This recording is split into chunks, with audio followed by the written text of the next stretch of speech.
Assalamualaikum warahmatullahi wabarakatuh. Alhamdulillahi rabbil alamin, wal aqibatu lil muttaqin, wala udwana illa 'alal zalimin. Wassalatu wassalamu ala asyrafil anbiya'i wal mursalin Sayyidina Muhammadin wa ala alihi wa ashabihi ajma'in. Amma ba'du. Puji syukur kita panjatkan kehadirat Allah Subhanahu wa ta'ala pada malam hari ini. Kembali Allah Subhanahu wa ta'ala pertemukan kita di majlis yang mulia ini dalam keadaan sehat walafiat. Salawat beserta salam semoga tercurah kepada baginda Rasulullah sallallahu alaihi wasallam.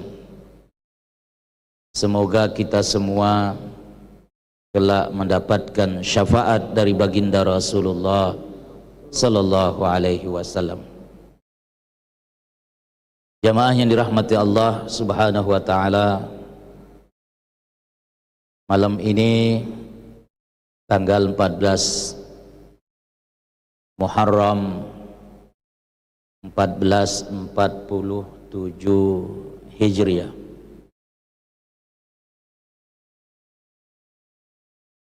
izinkan saya pada malam hari ini, walaupun sudah lewat 2 minggu dari peringatan tahun baru atau pergantian tahun baru Islam dari 1446 Hijriah menuju 1447 Hijriah, untuk kita membahas tentang peristiwa hijrah dan mengapa peristiwa hijrah ini ditetapkan oleh Umar Ibn al-Khattab sewaktu beliau menjadi khalifah, menjadi peristiwa yang menjadi awal mula penanggalan dalam kalender Islam, sehingga nanti mudahan kita bisa mengambil pelajaran-pelajaran dari penetapan peristiwa hijrah ini sebagai awal mula penanggalan dalam kalender Islam. Jamaah yang dirahmati Allah Subhanahu wa ta'ala, pertama yang perlu kita pahami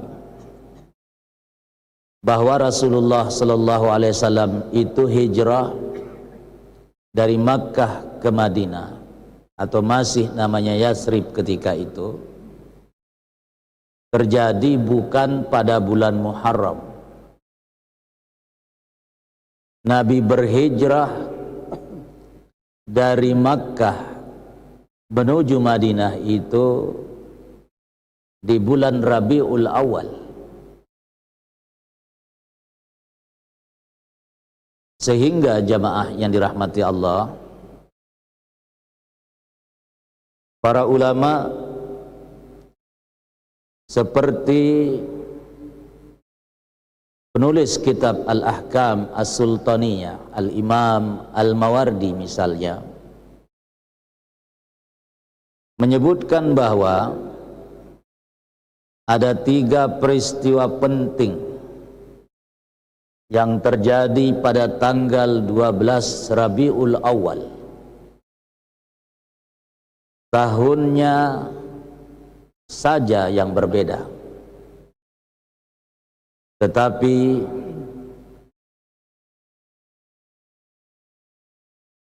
ini semua berkaitan dengan baginda Rasulullah sallallahu alaihi wasallam. Yang pertama, tanggal 12 Rabiul Awal tahun pertama Hijriah,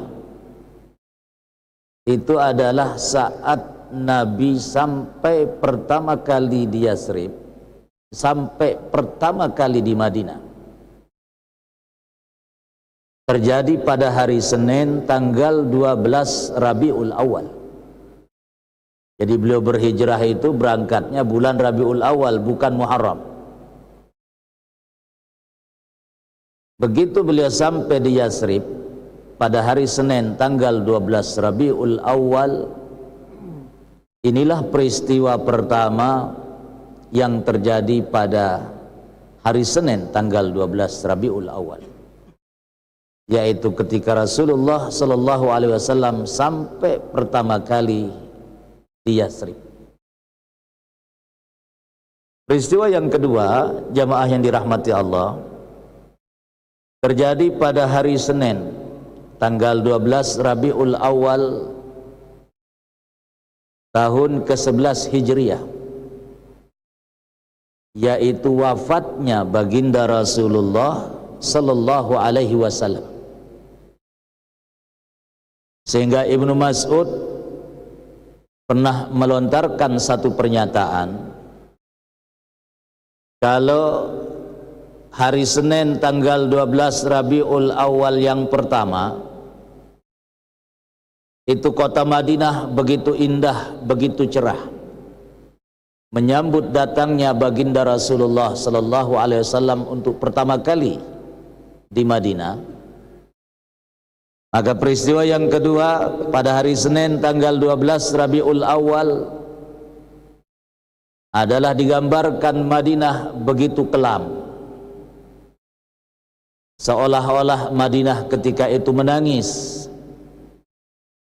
dan para sahabat hampir semuanya menangis, dunia pun menangis, seluruh umat Islam menangis, karena pada hari itu baginda Rasulullah SAW pada hari Senin tanggal 12 Rabiul Awal tahun ke-11 Hijriah, beliau wafat, meninggalkan dunia yang fana.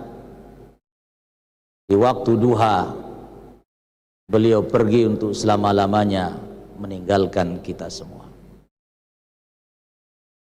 Sementara peristiwa yang sangat terkenal dalam sejarah Islam, dan inilah yang selalu diingat oleh umat Islam, selalu diperingati, yaitu hari Senin tanggal 12 Rabiul Awal yang dikenal dengan tahun gajah, yaitu saat lahirnya baginda Rasulullah Sallallahu Alaihi Wasallam di kota Makkah. Namun kita tidak akan membahas tentang tiga peristiwa ini. Kita akan membahas tentang peristiwa hijrah.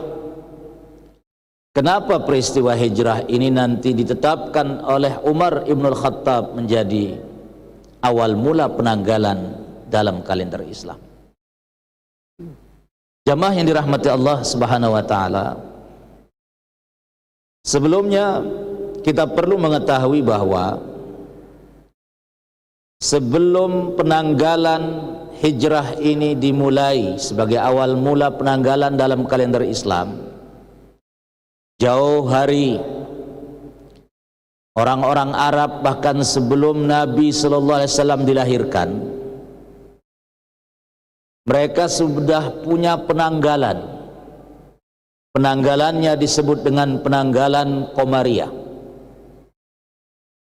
menghitung hari dan bulan itu berdasarkan peredaran bulan. Mereka sudah mengenal apa yang disebut dengan Muharram, Safar, Rabiul Awal, Rabiul Akhir, Jumadil Ula, Jumadil Akhirah, Rajab, Sya'ban, Ramadan, Syawal, Zulqa'dah, Zulhijjah. Itu sudah ada dan sudah dikenal semenjak dahulu kala. Karena memang jamaah yang dirahmati Allah, nama-nama bulan ini di sisi Allah Subhanahu wa taala memang sudah ada semenjak pertama kali langit dan bumi diciptakan oleh Allah Subhanahu wa taala.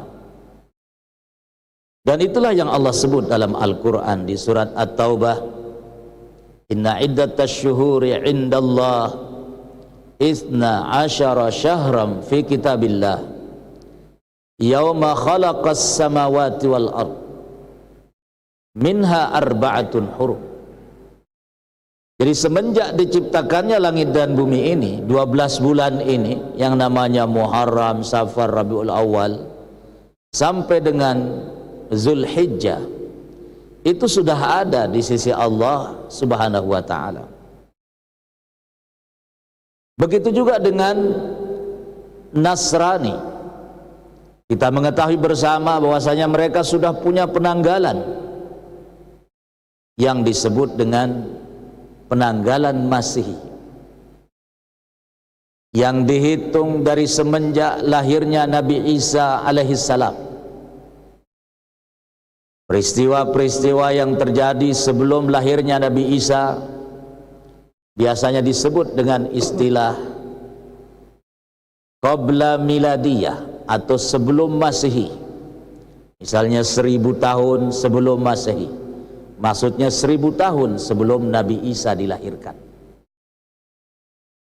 Semenjak Nabi Isa dilahirkan, dari sanalah kemudian dihitung penanggalan yang disebut dengan penanggalan Masehi ini. Agama Nasrani sudah punya penanggalan. Jamaah yang dirahmati Allah Subhanahu wa taala, lahirlah kemudian baginda Rasulullah sallallahu alaihi wasallam. Dari semenjak beliau dilahirkan sampai kemudian beliau diangkat menjadi nabi dan rasul, sampai beliau wafat, belum ada penanggalan dalam Islam. Wafat beliau digantikan oleh Khalifah Abu Bakar As-Siddiq radhiyallahu anhu. Hampir selama 3 tahun belum ada penanggalan dalam Islam. Wafat Abu Bakar As-Siddiq radhiyallahu anhu digantikan oleh Umar Ibnul Khattab radhiyallahu anhu. Awal-awalnya belum juga ada penanggalan dalam Islam. Sampai kemudian ketika itu gubernur Basrah Abu Musa Al-Asy'ari berkirim surat kepada Khalifah Umar Ibnul Khattab di Madinah sebagai pusat kekuasaan dan ibu kota negara Islam ketika itu, membalas surat yang dikirim oleh Umar Ibnul Khattab yang tidak ada penanggalan dalam surat itu. Maka dibalaslah surat Umar ini oleh gubernur Basrah Abu Musa Al-Asy'ari. Jadi redaksi pertamanya itu membalas surat Tuan Khalifah yang tidak ada tanggalnya, ya, yang tidak ada tanggalnya. Dari sinilah kemudian Khalifah Umar tergetuk hatinya untuk kemudian, kenapa kita umat Islam ini tidak punya penanggalan? Maka beliau kemudian memanggil para kibarus sahabah yang masih hidup, pembesar-pembesar sahabat yang masih hidup. Beliau ajak untuk bermusyawarah, bermufakat untuk menentukan peristiwa mana yang akan dijadikan sebagai awal mula penanggalan dalam kalender Islam. Jamaah yang dirahmati Allah Subhanahu wa taala, sebagian sahabat yang hadir dalam musyawarah dan pertemuan ilmiah itu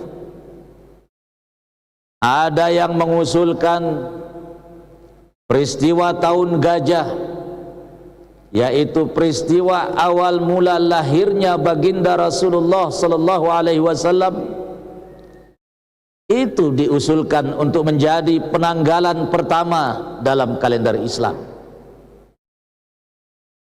Ada yang mengusulkan saat wahyu pertama kali diterima oleh baginda Rasulullah sallallahu alaihi wasallam. Ada yang mengusulkan saat baginda Rasulullah sallallahu alaihi wasallam di-Isra Mi'rajkan, diperjalankan oleh Allah dari Masjidil Haram ke Masjidil Aqsa, kemudian naik ke Sidratul Muntaha. Ada yang mengusulkan peristiwa itu agar dijadikan sebagai awal mula penanggalan dalam kalender Islam. Ada yang mengusulkan peristiwa hijrah baginda Rasulullah sallallahu alaihi wasallam dan para sahabat dari Makkah menuju ke Yasrib, ke Madinah, itu sebagai awal mula penanggalan dalam Islam. Karena perlu kita ketahui jamaah yang dirahmati Allah Subhanahu wa taala, sebelum hijrah ini, yaitu dari Makkah menuju ke Madinah, sebenarnya ada hijrah pertama yang Rasulullah sallallahu alaihi wasallam perintahkan kepada beberapa orang sahabat untuk berhijrah ke negeri Habasyah, negeri yang konon di sana ada seorang raja yang sangat adil dan sangat bijaksana, namanya Najasyi. Karena umat Islam sebagian tidak tahan dengan intimidasi yang dialami di awal-awal dakwah Islam di Makkah, Nabi memerintahkan sebagiannya untuk hijrah ke Habasyah. Tapi Nabi sendiri tidak ikut ke Habasyah. Tidak lama para sahabat berada di Habasyah, mereka kembali lagi ke Makkah Al-Mukarramah karena tidak tahan berpisah dengan keluarga, dengan handai tolan, dengan istri, dengan anak-anak. Mereka kembali lagi ke Makkah walaupun intimidasi dan serangan-serangan baik secara fisik maupun secara mental semakin kuat dirasakan oleh umat Islam ketika Nabi belum berhijrah menuju ke Madinah. Jamaah yang dirahmati Allah Subhanahu wa taala, maka kemudian dipilihlah peristiwa hijrah. Hijrah itu yaitu hijrah dari Makkah menuju ke Madinah, bukan hijrah dari Makkah menuju ke Habasyah, sebagai peristiwa penanggalan, ditentukan sebagai awal mula penanggalan dalam kalender Islam. Perhatikan jamaah yang dirahmati Allah Subhanahu wa taala. Namun sebagian sejarawan ada yang mengatakan bahwa sebenarnya bukan di masa Umar dan bukan Umarlah yang menentukan peristiwa hijrah sebagai awal mula penanggalan dalam kalender Islam, bukan ditentukan oleh Umar. Jauh hari ketika Rasulullah sallallahu alaihi wasallam masih hidup, ketika baru 5 hari beliau sampai di Madinah setelah beliau berhijrah, beliau sempat meminta kepada Ali bin Abi Thalib untuk menulis surat kepada orang-orang Nasrani Bani Najran, di mana dalam redaksi surat itu ada disebutkan bahwa surat itu disebut 5 hari setelah Hijriyah. Maksudnya 5 hari setelah Rasulullah SAW hijrah dari Makkah menuju ke Madinah, 5 hari setelah Rasulullah SAW sampai di Madinah. Sebagian sejarawan mengatakan bahwa ada isyarat sebenarnya dari Rasulullah SAW ketika beliau masih hidup, bahwasanya beliaulah yang pertama kali menentukan peristiwa hijrah itu lewat surat yang tadi terkirim dengan tulisan 5 hari setelah hijrah, yang dikirim surat itu kepada orang-orang Nasrani Bani Najran. Beliau memberikan isyarat bahwa peristiwa hijrah beliau dari Makkah menuju ke Madinah, beliaulah yang telah memberikan isyarat agar ditentukan peristiwa hijrah itu sebagai awal mula penanggalan dalam Islam. Namun itu hanya sifatnya isyarat. Jamaah yang dirahmati Allah Subhanahu wa taala, namun tercatat dalam sejarah bahwa di zaman Khalifah Umar lah penentuan hijrah baginda Rasulullah SAW dari Makkah menuju ke Madinah ditetapkan sebagai awal mula penanggalan dalam kalender Islam, dengan tetap mengambil penanggalan Qamariyah sebagaimana memang yang sudah ada semenjak Arab Jahiliyah, itu tetap dipadukan dan tetap dipakai bahkan sampai sekarang. Jamaah yang dirahmati Allah Subhanahu wa taala, pertanyaannya, kenapa kemudian peristiwa hijrah itu yang dipilih oleh Umar Ibn Khattab dan para sahabat yang hadir dalam musyawarah mufakat, mereka menentukan peristiwa hijrah Nabi dari Makkah menuju ke Madinah sebagai awal mula penanggalan dalam kalender Islam? Jamaah kaum muslimin rahimakumullah, setidak-tidaknya ada 2 alasan kata para ulama mengapa peristiwa hijrah yang ditetapkan oleh Umar menjadi awal mula penanggalan dalam kalender Islam. Jamaah yang dirahmati Allah, alasan yang pertama, kalau peristiwa Maulid Nabi itu Nabi dilahirkan, kalau peristiwa Isra Mi'raj Nabi itu Nabi diperjalankan, kalau peristiwa wahyu pertama kali diturunkan, Nabi diturunkan kepadanya Al-Quran.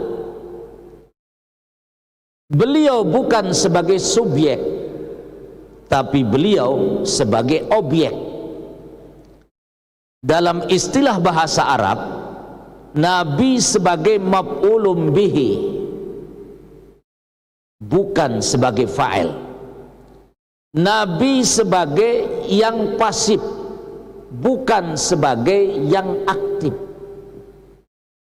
Maulid atau maulud, Nabi dilahirkan. Isra Mi'raj, subhanallazi asra, Allah yang menjalankan, beliau dijalankan. Inna anzalnahu fi lailatul qadri, dalam lanjutan ayat, wa ma anzalna ala abdina yaumal taqal jam'an, dan apa yang kami turunkan kepada hamba kami, Allah sebagai subjeknya, Muhammad sebagai objeknya. Beliau pasif, bukan yang aktif. Beliau sebagai objek, bukan sebagai subjek. Tapi kalau dalam peristiwa hijrah, jamaah yang dirahmati Allah Subhanahu wa taala, Nabi dan para sahabat adalah pelaku utamanya. Beliau sebagai fa'il, beliau yang aktif, beliau yang bergerak dan menggerakkan, beliau yang memerintahkan para sahabat, dan beliau sendiri juga ikut bergerak, berpindah, ada movement, ada gerakan. Sehingga karena beliaulah sang pelaku utama, beliaulah sebagai fa'ilnya, beliaulah sebagai subjeknya. Itulah sebabnya kenapa peristiwa hijrah yang ditetapkan oleh Umar sebagai awal mula penanggalan dalam kalender Islam, dan karena beliau sebagai subjeknya, maka apa yang terjadi kemudian, dan inilah penyebab yang kedua kenapa peristiwa hijrah itu yang dipilih sebagai awal mula penanggalan dalam kalender Islam, karena setelah hijrah inilah kemenangan-kemenangan, kejayaan demi kejayaan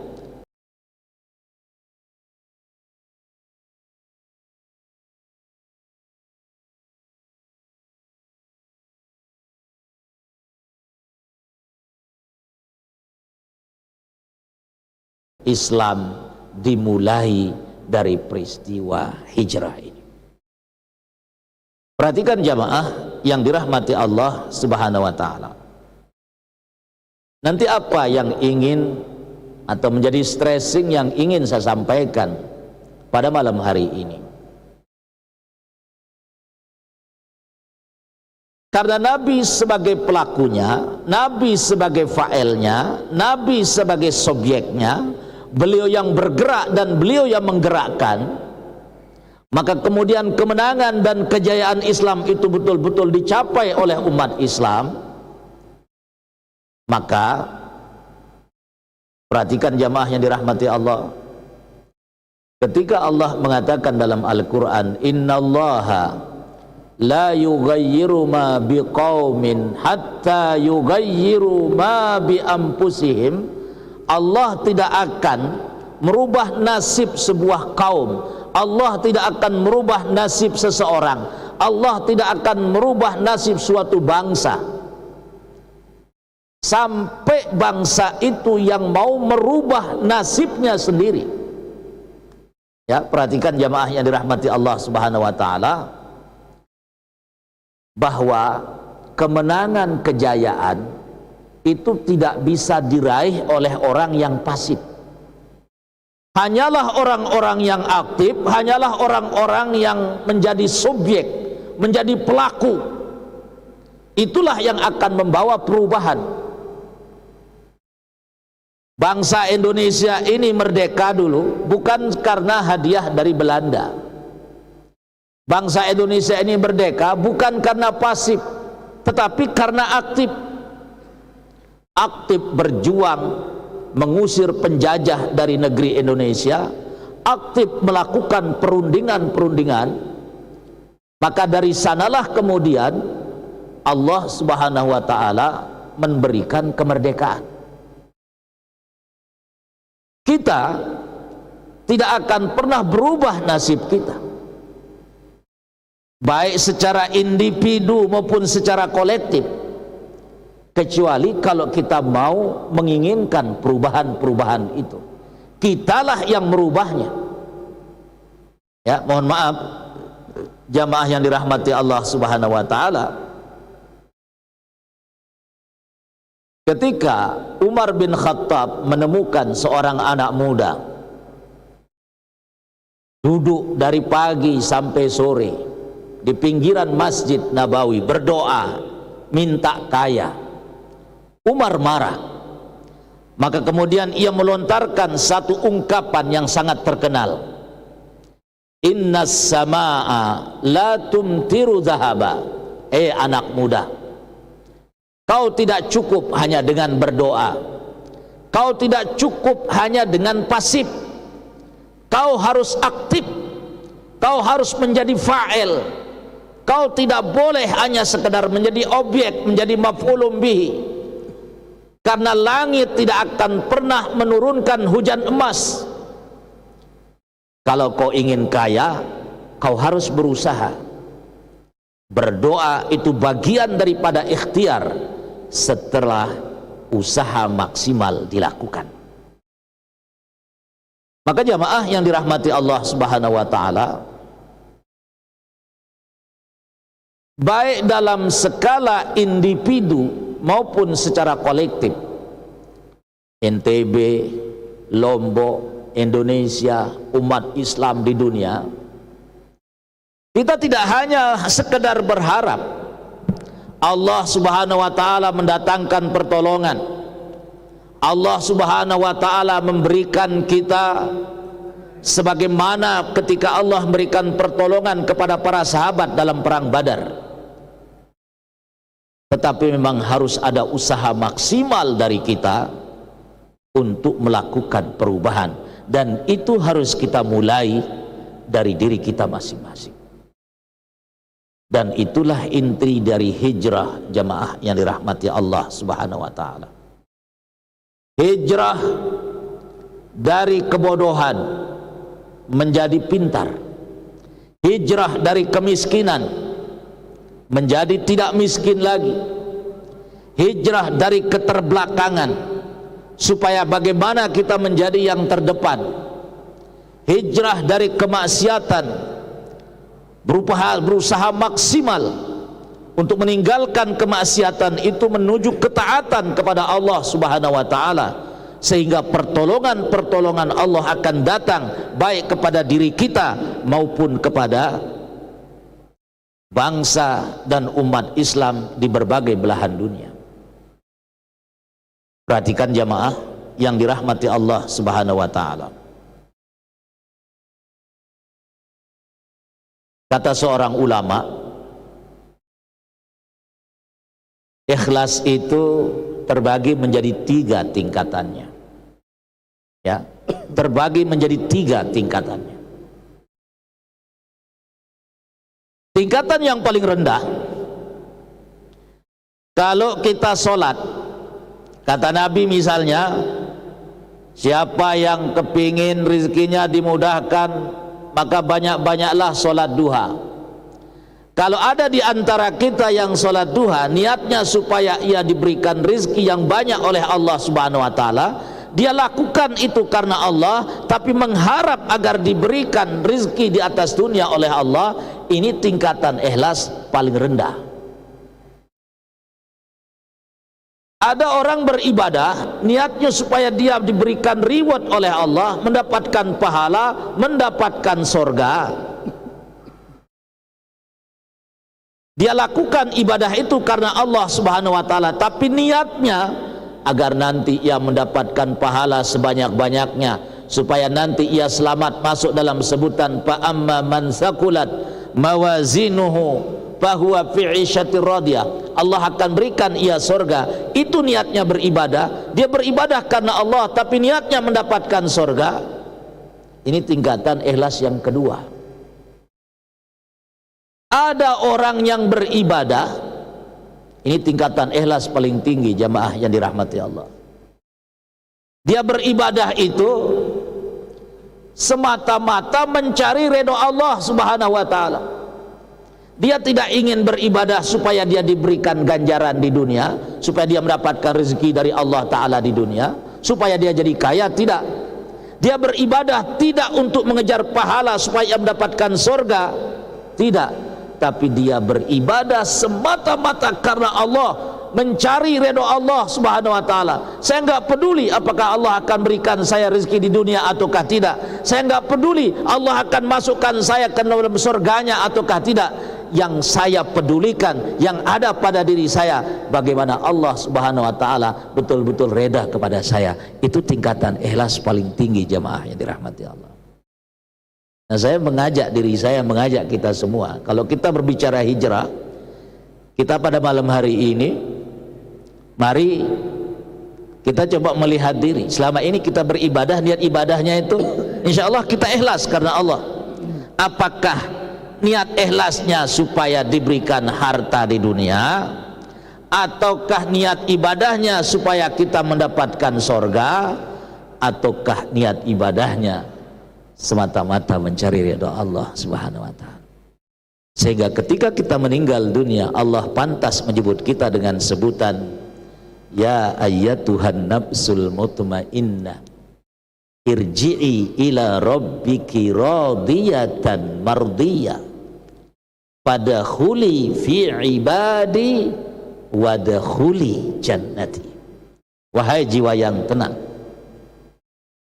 kembalilah engkau kepada Rabbmu, farji'i ila rabbiki radiyatan mardiyah, dalam keadaan diredoi, dalam keadaan redo dan diredoi. Sehingga ketika kita betul-betul mencari ridha Allah, kita pantas disebut oleh Allah dengan sebutan padkhuli fi ibadi, masuklah engkau dalam golongan orang-orang yang pantas aku sebut sebagai hambaku. Wadkhuli jannati, urusan sorga itu nanti paling belakang, yang penting menggapai ridha Allah subhanahu wa ta'ala. Dan inilah jamaah yang dirahmati Allah, sekali lagi, inilah karakter sifat yang dimiliki oleh para sahabat yang berhijrah dari Makkah ke Madinah itu, sehingga kemudian Allah menyebut mereka dalam Al-Quran dengan sebutan radhiyallahu anhum wa radu anhu. Allah redho kepada mereka dan mereka pun redho kepada Allah subhanahu wa ta'ala. Jamaah yang dirahmati Allah, sebenarnya masih banyak yang mau disampaikan, tapi karena waktu sudah habis, azan Isya sudah berkumandang. Itulah inti dari apa yang ingin saya sampaikan pada malam hari ini. Saya mengajak diri saya, mengajak kita semua, mari kita lihat ibadah kita kira-kira masuk dalam tingkatan ikhlas yang mana. Ikhlas yang tingkatan yang ketigakah, keduakah, atau yang paling tinggikah? Mari kita berhijrah bersama-sama. Kurang lebih mohon maaf. Wassalamualaikum warahmatullahi wabarakatuh.